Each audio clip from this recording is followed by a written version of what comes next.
Bonjour à toutes et à tous. Une sortie un petit peu particulière aujourd'hui, puisqu'il est 13h30 et qu'il y a encore une demi-heure de cela, je n'avais pas spécialement l'intention de sortir.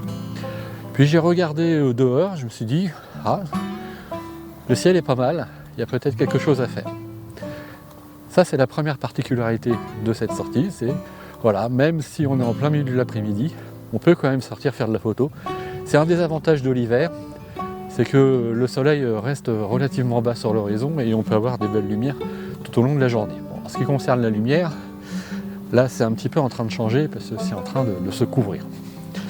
Deuxième particularité de cette sortie, eh bien je viens juste de partir de chez moi et je suis à pied. Et je vais juste aller explorer ce qui se passe tout près de chez moi. Ceci pour illustrer ce que je dis souvent dans mes vidéos, sortez local. Essayez de regarder au plus proche de chez vous ce que vous pouvez photographier.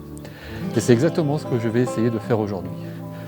Pour vous montrer comment on peut utiliser des paysages que l'on voit tous les jours et comment on peut faire en sorte que ces paysages du quotidien deviennent un petit peu particuliers. L'objectif donc de cette sortie, c'est de montrer que les images sont partout, il suffit juste de les trouver.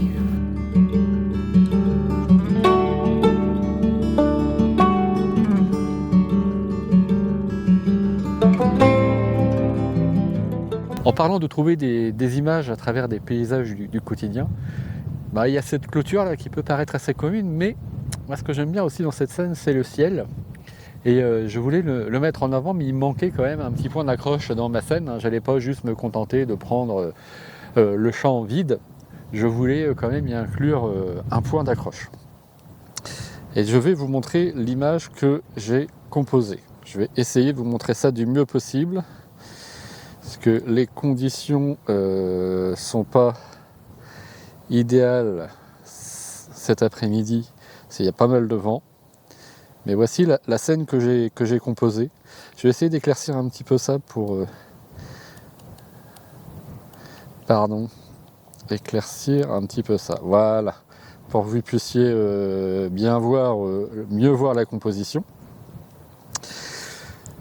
Donc j'ai choisi de placer l'horizon à peu près au tiers inférieur pour donner une grande part au ciel.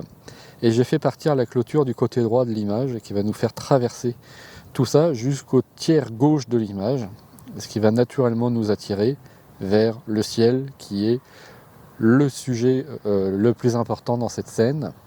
Alors j'ai déjà pris une photo tout à l'heure qui était plus intéressante que ce qu'il y a là au niveau du ciel, même si c'est encore pas mal, ça peut valoir le coup d'en tenter une autre. Alors au niveau des réglages, je vais rétablir un petit peu ça correctement.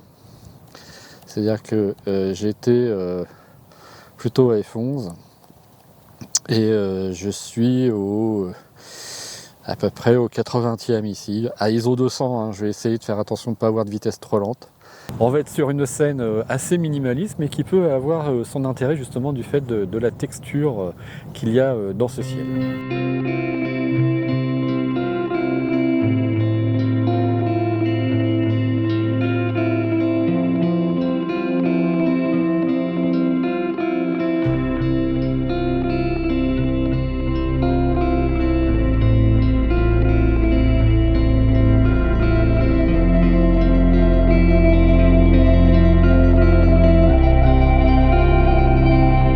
Je me suis arrêté sur une autre scène qui est un paysage assez commun dans le Pays de Caux, ce qu'on appelle les clos masures, qui sont ces alignements, pour la plupart du temps de hêtres, qui vont entourer des corps de ferme.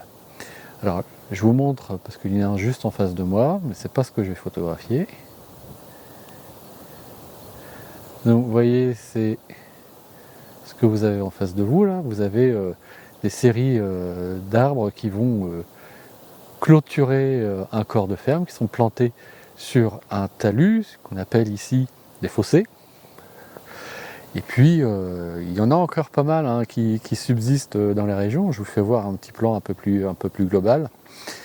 Donc il y a cette ferme ici, et puis vous voyez là sur le long de la route, là vous en avez un reste aussi. Donc il y en a encore pas mal dans la région. D'ailleurs, il y a un projet de classer ces clos masures au patrimoine mondial de l'UNESCO.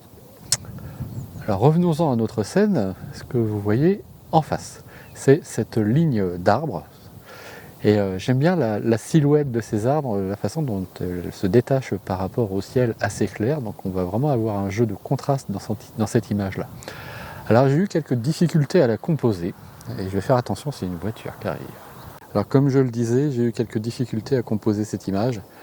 Au premier abord, j'aurais souhaité que les arbres se détachent complètement de chaque côté pour vraiment les isoler. Et à chaque fois, j'avais un petit bout d'arbre qui arrivait soit à gauche ou à droite de l'image et ça me gênait. Donc j'ai fini par choisir une option totalement différente. J'ai dit je vais cadrer beaucoup plus serré sur les arbres.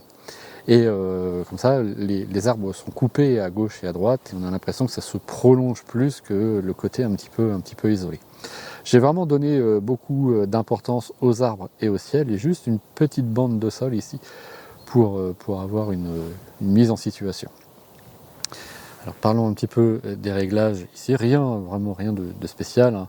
Je suis à f8, je suis toujours à ISO 200 pour ne pas avoir des vitesses trop lentes, hein. Je suis au 160e de seconde. J'ai fait le point bien sûr sur mes arbres. Et alors le ciel commence à devenir un peu plus uniformément gris, ce qui risque d'être un petit peu moins intéressant. Allez, en attendant de poursuivre la balade, je vous montre cette image.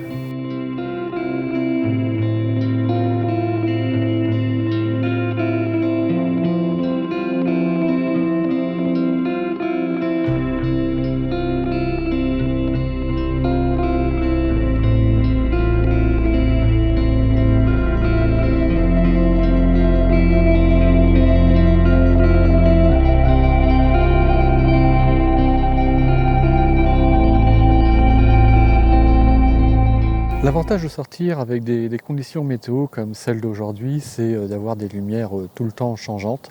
Et là justement, la lumière est revenue et je me suis arrêté devant cette scène.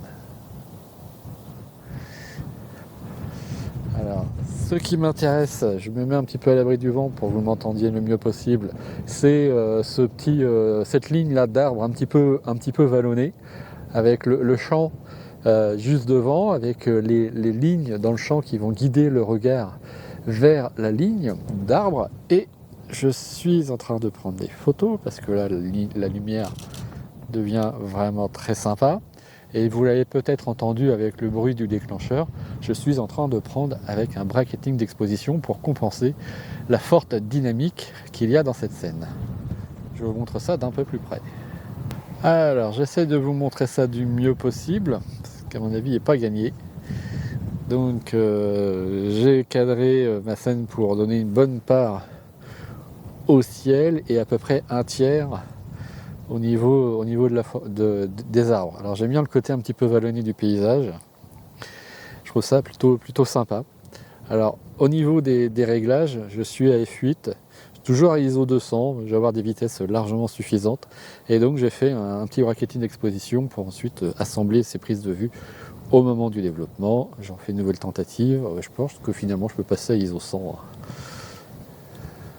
Hop, j'arrive donc au 500e.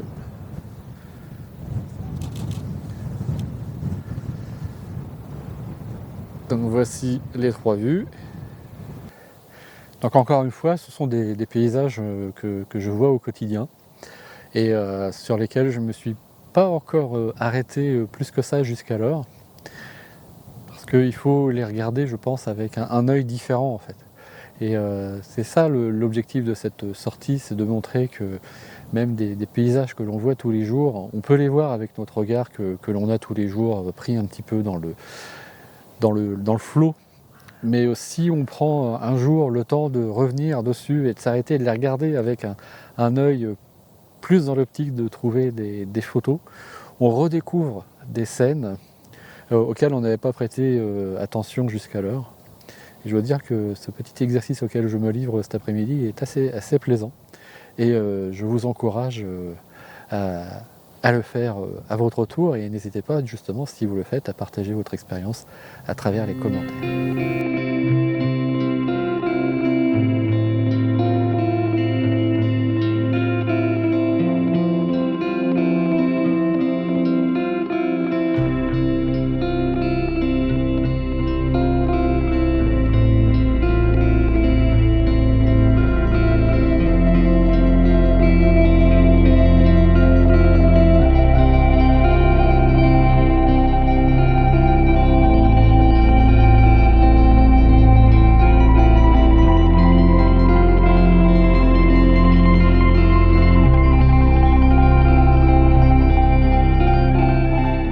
me suis arrêté sur un nouveau paysage. Je vais essayer de vous montrer ça un petit peu avec cette caméra, même si ça risque de pas être évident. C'est voilà, c'est ce groupe d'arbres que vous voyez un petit peu dans la pente. Il y a 1, 2, 3, 4, 5 arbres. Et j'aime bien le fait qu'ils soient un petit peu isolés, le fait qu'il y ait cette pente, le fait qu'il y ait à gauche et à droite un petit bosquet qui vient les souligner. Bon, ce qui me gêne un petit peu, c'est ce qui se trouve derrière.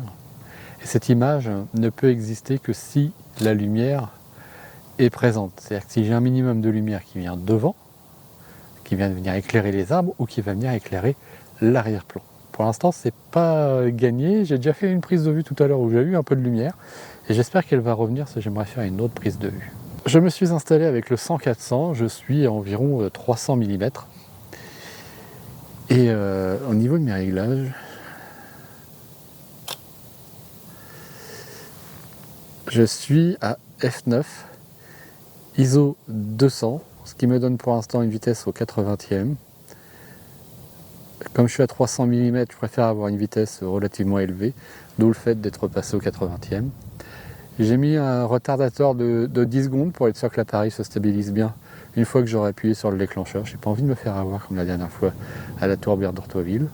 Et là, la dernière chose qui me manque, c'est un petit peu de lumière. Il ne me reste plus qu'à patienter. Je vous montre le résultat.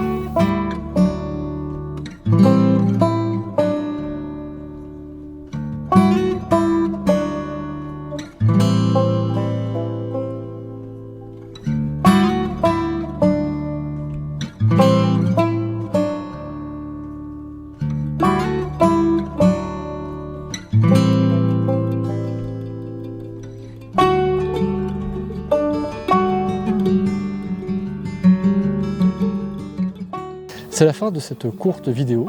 J'espère que cette petite balade dans la campagne du Pays de Caux vous a plu, que les photos qui l'accompagnent également, et que cette sortie va surtout vous donner envie, à vous aussi, de sortir près de chez vous et d'aller photographier ce que vous voyez au quotidien avec un œil différent. Si vous avez des questions ou des remarques, utilisez les commentaires. Je me ferai comme d'habitude un plaisir de vous répondre. Si cette vidéo vous a plu, n'oubliez pas de mettre un petit j'aime dessus. Et n'oubliez pas de vous abonner si vous découvrez cette chaîne à travers cette vidéo. En attendant de vous retrouver pour une prochaine sortie, je vous souhaite une très bonne semaine et à bientôt. Salut!